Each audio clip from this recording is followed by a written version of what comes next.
Hello everyone, मैं हूँ कुसुम चौहान। आज आप लोगों के लिए एक इम्पॉर्टेंट टॉपिक लेके आई हूँ। ये ग्रामर का ही एक विषय है, निबंध लेखन। तो निबंध लेखन तो सभी को पता है कि कैसे लिखे जाते हैं, लेकिन निबंध के प्रकार और किन किन बातों का ध्यान रखना चाहिए निबंध लिखते समय, मैं आप लोगों को इस वीडियो में पूरा डिटेल से बताऊँगी। चलिए देखते हैं सबसे पहले कि निबंध होता क्या है। तो निबंध है, कई बार लोगों द्वारा यह प्रश्न पूछा जाता है कि आखिर निबंध क्या है। माने कई बार लोग पता नहीं चलता कि निबंध होता क्या है और इसके प्रकार क्या होते हैं और निबंध की परिभाषा क्या है। वास्तव में निबंध एक प्रकार की गद्य रचना होती है जिसे क्रमबद्ध तरीके से लिखा गया हो। निबंध किसी भी विषय के मुख्य विचार और नजरिए का एक सुव्यवस्थित रूप है। निबंध किसी एक विशेष विषय पर आधारित होता है। निबंध जानकारी, विचार या भावनाओं के संचार का एक प्रबल माध्यम है। निबंध के द्वारा व्यक्ति अपने विचारों का संचार करने में समर्थ हो सकता है। निबंध लेखन आपको एक ऐसा स्वावसर प्रदान करता है जिससे आप अपने ज्ञान को दूसरों के सम्मुख प्रकट करते हैं। तो परिभाषा देखिए, अपने मानसिक भावों या विचारों को संक्षिप्त रूप से तथा नियंत्रित ढंग से लिखना निबंध कहलाता है।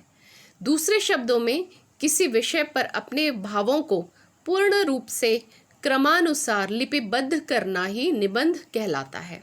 निबंध शब्द को दो शब्दों से मिलकर बना है, नी प्लस बंध। इसका अर्थ है भली प्रकार से बंधी हुई रचना, अर्थात वह रचना जो विचार पूर्वक क्रमबद्ध रूप से लिखी गई हो। इसके आधार पर हम सरल शब्दों में कह सकते हैं, निबंध वह गद्य रचना है जो किसी विषय पर क्रमबद्ध रूप से लिखी गई हो। निबंध के विषय, साधारण रूप से निबंध के विषय परिचित विषय होते हैं, यानी जिनके बारे में हम सुनते हैं, देखते हैं, वह पढ़ते रहते हैं, जैसे धार्मिक त्योहार, राष्ट्रीय त्योहार, विभिन्न प्रकार की समस्याएं, मौसम आदि। जीवन के सभी क्षेत्रों में सफल विचार विमर्श के लिए हमें श्रेष्ठ निबंध लेखन की आवश्यकता होती है। निबंध किसी भी विषय पर लिखा जा सकता है। आज सामाजिक, आर्थिक, राजनीतिक और वैज्ञानिक विषयों पर निबंध लिखे जा रहे हैं। संसार का हर विषय, हर वस्तु, व्यक्ति एक निबंध का केंद्र हो सकता है।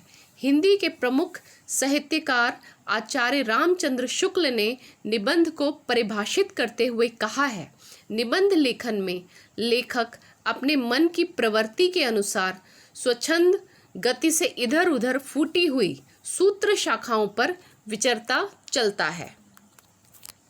उपरोक्त परिभाषा का अर्थ है कि निबंध लेखक के मन की प्रवृत्ति के अनुरूप ही होना चाहिए और निबंध का लेखन स्वच्छंद गति पर आधारित हो, अर्थात निबंध ऐसा लिखना चाहिए कि लेखक का चिंतन, वैचारिक स्तर, विषय पर उसकी स्वयं की विचारधारा स्पष्ट हो जानी चाहिए। इसके अतिरिक्त लेखक को नदी की धारा के समान बहना चाहिए, किसी अन्य के मत से प्रभावित हुए बिना। यह अत्यंत आवश्यक है कि लेखक का व्यक्तिगत परिचय या स्वार्थ विषय वस्तु को प्रभावित न करे। जरूरी नहीं कि आप जो भी लिखें वो सभी को स्वीकार्य हो। जरूरी ये है कि आप निष्पक्ष होकर लिखें, क्योंकि निष्पक्षता ही किसी निबंध की प्रथम और अंतिम कसौटी है। तो सबसे पहले आता है निबंध में शीर्षक, यानी जो सबसे पहले लिखा जाता है वो होता है शीर्षक। शीर्षक आकर्षक होना चाहिए ताकि लोगों में निबंध पढ़ने की उत्सुकता पैदा हो जाए। परंतु यदि आप परीक्षा में बैठे हैं तो आपको शीर्षक पहले से ही दिया गया होगा, माने आप लोगों को शीर्षक दिया गया होगा कि इस पर आपको निबंध लिखना है। फिर उसके बाद आता है प्रस्तावना। निबंध की श्रेष्ठता की यह नींव होती है। इसे भूमिका भी कहा जाता है। यह अत्यंत रोचक और आकर्षक होनी चाहिए, परंतु यह बहुत लंबी नहीं होनी चाहिए। भूमिका इस प्रकार की हो जो विषय वस्तु की झलक प्रस्तुत कर सके, जो कि पाठक को निबंध पढ़ने के लिए प्रेरित कर सके। निबंध की शुरुआत किसी सूक्ति, श्लोक या किसी उदाहरण से करनी चाहिए। अच्छी प्रभावोत्पादक पंक्तियों का प्रयोग परीक्षक पर अच्छा प्रभाव पड़ेगा, जिससे विद्यार्थी को अच्छे अंक प्राप्त करने में मदद मिलेगी।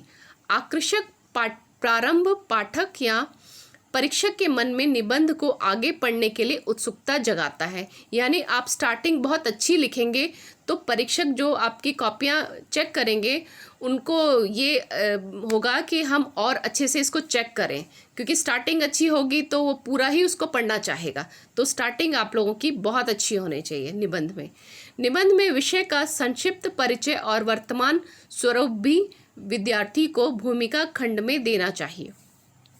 भूमिका लिखते समय यह बात ध्यान रखनी बहुत ज़्यादा आवश्यक है कि भूमिका का विषय से सीधा जुड़ाव होना चाहिए।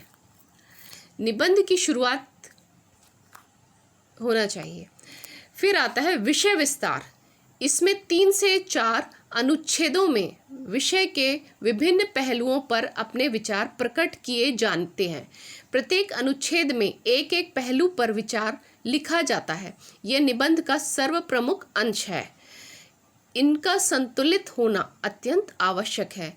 यही निबंधकार द्वारा अपना दृष्टिकोण प्रकट करता है। जब कोई निबंध लिखना हो तो रफ लिख लेना चाहिए कि पहले क्या बताना है, फिर पॉइंट बना लो, उसके बाद उन्हें पैराग्राफ में लिखो ताकि अच्छा निबंध लिखा जाए। फिर आता है उपसंहार। यह निबंध के अंत में लिखा जाता है। इस अंग में निबंध में लिखी गई बातों को सार के रूप में एक अनुच्छेद में लिखा जाता है। इसमें संदेश भी लिखा जा सकता है। उपदेश, दूसरे के विचारों को उद्धृत कर या कविता की पंक्ति के माध्यम से निबंध समाप्त किया जा सकता है। अब आते हैं निबंध के प्रकार। निबंध के 3 प्रकार होते हैं। देख सकते हैं आप, वर्णनात्मक, विवरणात्मक और विचारात्मक। तो सबसे पहला आता है वर्णनात्मक। किसी सजीव या निर्जीव पदार्थ का वर्णन वर्णनात्मक निबंध कहलाता है। ये निबंध स्थान, दृश्य, परिस्थिति, व्यक्ति, वस्तु आदि को आधार बनाकर लिखे जाते हैं। जो वर्णनात्मक निबंध होते हैं अपने विषय को निम्नलिखित भागों में बांटा है। देखिए, यदि विषय कोई प्राणी हो, श्रेणी, प्राप्ति स्थान, आकार प्रकार, स्वभाव, विचित्रता और उपसंहार।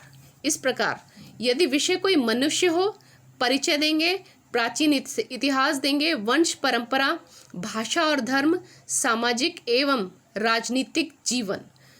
फिर है यदि विषय कोई स्थान हो तो अवस्थिति, नामकरण, इतिहास, जलवायु, शिल्प, व्यापार, जाति, धर्म, दर्शनीय स्थान और फिर लास्ट में उपसंहार। फिर यदि विषय कोई वस्तु हो तो उत्पत्ति, प्राकृतिक या कृत्रिम, प्राप्ति स्थान, किस अवस्था में पाई जाती है, कृत्रिमता का इतिहास, फिर लास्ट में उपसंहार। यदि विषय पहाड़ हो, परिचय, पौधे, जीव, वन आदि, गुफाएं, नदियां, झीलें आदि, देश, नगर, तीर्थ आदि, उपकरण एवं शोभा, वहाँ बसने वाले मानव और उनका जीवन। इस प्रकार से फिर आता है दूसरे नंबर पर विवरणात्मक। ऐसी ऐतिहासिक, पौराणिक या आकस्मिक घटना का वर्णन विवरणात्मक निबंध कहलाता है। जैसे कि यात्रा, घटना, मैच, मेला, ऋतु, संस्मरण आदि का विवरण लिखा जाता है विवरणात्मक निबंध में। तो इस निबंध लिखने के लिए विषय को निम्नलिखित भागों में बांटना चाहिए। यदि विषय ऐतिहासिक हो तो घटना का समय एवं स्थान, ऐतिहासिक पृष्ठभूमि, कारण, वर्णन एवं फलाफल, इष्ट अनिष्ट की समालोचना एवं आपका मंतव्य। यदि विषय जीवन चरित्र हो, परिचय, जन्म, वंश, माता पिता, बचपन, विद्या, कार्यकाल, यश, पेशा आदि, देश के लिए योगदान, गुण दोष, मृत्यु, उपसंहार, भावी पीढ़ी के लिए उनका आदर्श। यदि विषय भ्रमण वृत्तांत हो, परिचय, उद्देश्य, समय, आरंभ, यात्रा का विवरण, हानि लाभ, सामाजिक, राजनीतिक, आर्थिक, व्यापारिक एवं कला संस्कृति का विवरण, समालोचना एवं उपसंहार। यदि विषय आकस्मिक घटना हो। परिचय देंगे, तारीख, स्थान एवं कारण, विवरण एवं अंत, फलाफल, समालोचना, व्यक्ति एवं समाज आदि पर कैसा प्रभाव। फिर आता है तीसरे नंबर पर विचारात्मक निबंध। किसी गुण, दोष, धर्म या फलाफल का वर्णन विचारात्मक निबंध कहलाता है। इस निबंध में किसी देखी या सुनी हुई बात का वर्णन नहीं होता। इसमें केवल कल्पना और चिंतन शक्ति से काम लिया जाता है।